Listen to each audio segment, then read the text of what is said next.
শুভ সন্ধ্যা। আজকের এই সার্বজনীন রুয়া পুনর্গঠনের সম্মানিত সভাপতি, এক সময় মতিহার চত্বরের রাজপথ কাঁপানো সাবেক ছাত্রনেতা, সিনিয়র আইনজীবী, কর্মী বান্ধব, ছাত্র বান্ধব অ্যাডভোকেট রবিউল আলম মধু ভাই সহ আমাদের অগ্রজ মতিহার সবুজ চত্বরের সংগ্রামী ছাত্র নেতৃবৃন্দ সহ উপস্থিত রাবিয়ানগণ, সকলকে আমার ব্যক্তিগত পক্ষ থেকে শুভেচ্ছা ও অভিনন্দন জানাই। অনেকেই গঠনতন্ত্র নিয়ে কথা বলেছেন, সেদিকে আমি যাব না। গঠনতন্ত্রে অনিয়ম, দুর্নীতি এগুলো তো ছিলই। আমি যেটি বলতে চাই সেটি হলো 1953 সালে যে বিশ্ববিদ্যালয়টি প্রতিষ্ঠিত হলো, তার 71 বছর পরে দাঁড়িয়ে দেখছি যে আমাদের লাইফ মেম্বার সংখ্যা 1211 জন। এতেই প্রমাণিত হয় আমরা কতটুকু সফল, কতটুকু ব্যর্থ। আমরা কথায় বলি বাংলাদেশে second largest university Rajshahi university, আমরা গর্বিত হই। কিন্তু আমি একটি ছোট্ট উদাহরণ টেনে বলতে চাই যে আমি বাংলা বিভাগের ছাত্র ছিলাম রাজশাহী বিশ্ববিদ্যালয়ে। গত 2016 সালে 61 বছর পরে রাজশাহী বিশ্ববিদ্যালয় বাংলা বিভাগ অ্যালামনাই গঠিত হয়। সেটি 7টি কমিটি, বিভিন্ন জাতীয় দিবস, পিঠা উৎসব, বার্ষিক সাধারণ সভা, কার্যনির্বাহী পরিষদের সভা সবই চলমান রয়েছে। অথচ রুয়ার ক্ষেত্রে এসে দেখলাম হঠাৎ করে 23 তারিখে একটা পরিপত্র পেলাম যে 25 তারিখ লাইভ সদস্য হওয়ার শেষ দিন। আমি বুধু ভাই, শিকর ভাই অনেকের সাথে যোগাযোগ করার চেষ্টা করলাম, আমরা অনেকে, মাসুদ, দীপক, আতিক ভাই সহ। তো আমি তাপু স্যারের সাথে কথা বললাম। তাপু স্যার বললেন যে আমি অ্যালামনাস, আমার এখানে কিছু করার নেই। সেক্ষেত্রে আমি ঠান্ডু ভাইয়ের সাথে কথা বললাম, অনেক কষ্টে, উনি অসুস্থ, ভাবির নাম্বারে ফোন করে কথা বলে উনি বললেন আমি আয়ুবকে বলে দিচ্ছি, আয়ুবের সাথে কথা বলো, আয়ুব সময় বাড়িয়ে দেবে। আয়ুব ভাইয়ের সাথে কথা বললাম, আয়ুব ভাই বললেন আজকে 25 তারিখ, 28 তারিখ পর্যন্ত বাড়ানো হলো, এরপরে আর বাড়ানো হবে না, কারণ 31 তারিখে আমাদের পূর্ণাঙ্গ ভোটার তালিকা প্রকাশিত হবে।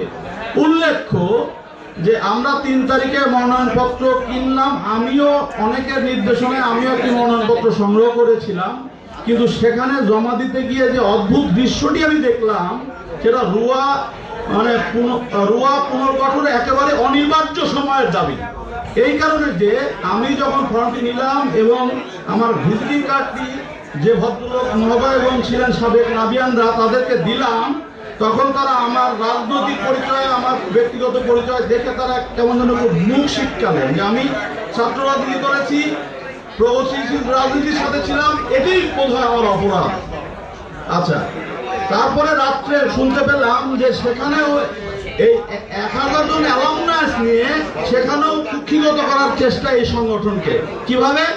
যে 3টি অ্যাকাউন্ট থেকে ব্যাগে করে 8 লক্ষ টাকা নিয়ে আসা হলো 40 জনের মনোনয়ন কেনার জন্য। সেখানে অনেকের ইচ্ছার অবর্তমানে মনোনয়ন ফর্ম কেনা হলো শেষ সময়। সেখানে আমি উপস্থিত ছিলাম। রাত্রে অনেকের সাথে, আমাদের বড় ভাই, আমাদের অগ্রজ অনেকের সাথে কথা বলে দেখলাম যে এটা ত্রুটিযুক্ত।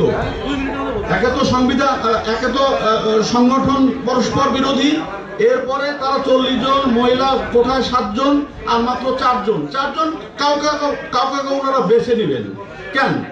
বিশ্ববিদ্যালয়ে অ্যালামনাই কি নির্বাচনই হতে হয়? বিশ্বের বিভিন্ন উন্নত বিশ্ববিদ্যালয়ে কি সমঝোতার ভিত্তিতে কমিটি হতে পারে না?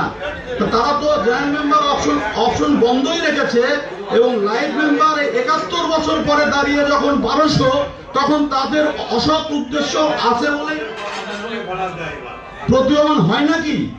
যে আমাদের যে মেম্বার সংখ্যা সেটা আমাদেরই, আমরাই তো ভোট পাবো, আমরাই তো জিতবো।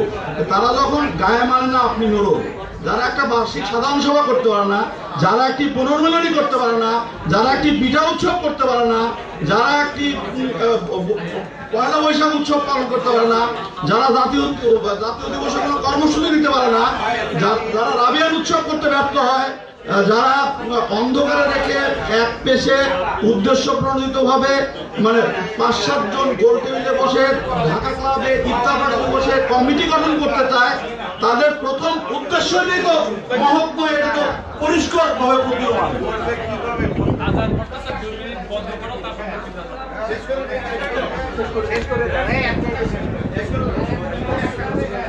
পরিশেষে আমি বলতে চাই যে দোয়া হবে সার্বজনীন। এই লক্ষ্যের সামনে রেখে আসুন।